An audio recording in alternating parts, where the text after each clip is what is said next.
আসসালামু আলাইকুম ওরহমাতুল্লাহ। প্রিয় সপ্তম শ্রেণীর শিক্ষার্থী বন্ধুরা, গত ভিডিও ক্লাস পর্যন্ত আমরা মূলত আলোচনা করে শেষ করেছিলাম তোমাদের বিজ্ঞান পাঠ্য বইয়ের অধ্যায় 10-এর পাঠ 6 রাখ পর্যন্ত। সো আজকের ভিডিওতে আমরা পাঠ 7 থেকে 8 যেটা রয়েছে জলবিদ্যুতের ব্যবহার, এটা নিয়ে আমরা আলোচনা করব। সো বন্ধুরা, বেশি কথা না বাড়িয়ে চলো আমরা আমাদের ভিডিওর মূল আলোচনা শুরু করে দিই। বিদ্যুৎ প্রবাহ দ্বারা আলো ও তাপ উৎপাদন করা যায়, এমনকি এর দ্বারা যান্ত্রিক কাজ করে বিভিন্ন কাজ সম্পূর্ণ করা যায়। এবার আমরা উদাহরণ হিসেবে বৈদ্যুতিক ভাল্ব, টর্চ লাইট, ইস্ত্রি, হিটার, বৈদ্যুতিক পাখা ও ফটোকপি মেশিনে কীভাবে বিদ্যুৎ ব্যবহার করা হয় তার সম্পর্কে আমরা জানব। সো ফার্স্টে আমাদের রয়েছে বৈদ্যুতিক ভাল্ব। আমরা সবাই এই বৈদ্যুতিক ভাল্বের সাথে কিন্তু পরিচিত। দুটি মোটা তার একটি বায়ুশূন্য বা নিষ্ক্রিয় গ্যাসপূর্ণ ভাল্বের বায়ুনিরোধ মুখের মধ্য দিয়ে ভিতরে প্রবেশ করানো থাকে।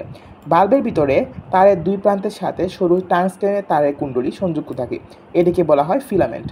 এই ভাল্বকে বিদ্যুৎ উৎসের সাথে সংযোগ করলে ফিলামেন্টগুলো যেগুলো রয়েছে সেগুলো কিন্তু প্রচুর তাপ উৎপন্ন করে এবং ভাল্বের এই ফিলামেন্ট উত্তপ্ত হয়ে আলো বিকিরণ করতে থাকে। তো এখানে যে ভাল্বের যে কাজগুলো রয়েছে বা ভাল্ব কীভাবে কাজ করে এতটুকু তোমরা বিবরণটা তোমরা একটু মুখস্থ করে রাখবা, এখান থেকে কোয়েশন আসতে পারে পরীক্ষায়।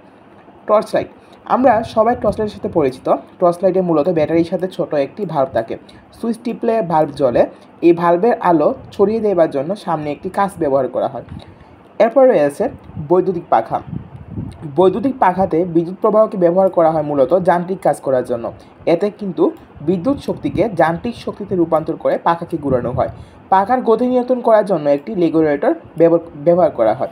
সো এখানে আসলে কোন যন্ত্রের মধ্যে বিদ্যুৎ শক্তিটা কোন শক্তিতে রূপান্তরিত হচ্ছে এটা তোমরা একটু খেয়াল রাখবা। যেমন মনে করো যে এখানে টর্চ লাইটের ক্ষেত্রে কী হয়, বিদ্যুৎ শক্তিটা কিন্তু আমাদের এখানে তাপ শক্তি এবং আলোক শক্তিতে রূপান্তরিত হয়ে যায়। এই ক্ষেত্রেও কিন্তু বিদ্যুৎ শক্তিটা তাপ শক্তি এবং আলোক শক্তিতে রূপান্তরিত হয়ে যায়। তারপর হচ্ছে বৈদ্যুতিক হিটার। আমরা অনেকে বৈদ্যুতিক হিটারের সাথে কিন্তু পরিচিত। হিটারের মধ্যে অপরিবাহী পদার্থে একটি গোল চাকতি থাকে। চাকতিতে নাইক্রোম তারের কুণ্ডলী সাজিয়ে রাখা হয়। বিদ্যুৎ প্রবাহ চালনা করে তারটি গরম হয় এবং উত্তপ্ত হয় তাপ বিকিরণ করে। আমাদের বাসাবাড়িতে বৈদ্যুতিক হিটার চালিয়ে কিন্তু রান্নাও করা হয়।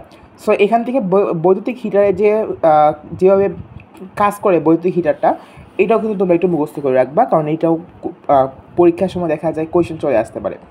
এরপর রয়েছে বৈদ্যুতিক ইস্ত্রি। বৈদ্যুতিক ইস্ত্রির গঠন প্রণালী বৈদ্যুতিক হিটারের মতো।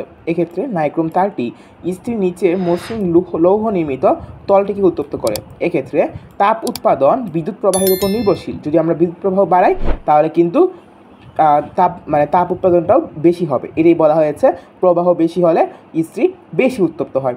সো এই আজকের পার্টটা কিন্তু ওভারঅল অনেক ইম্পর্টেন্ট এবং এই চ্যাপ্টারে মূলত এই বিষয়গুলোর উপরে কিন্তু বেশি কোয়েশ্চেন আসে।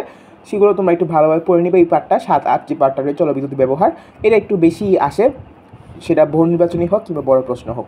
সো আজকের মতো আমরা এখানে বিদায় নিচ্ছি। দেখা হবে নেক্সট ভিডিওতে। ততক্ষণ সবাই ভালো থাকবা, সুস্থ থাকবা। আল্লাহ হাফেজ।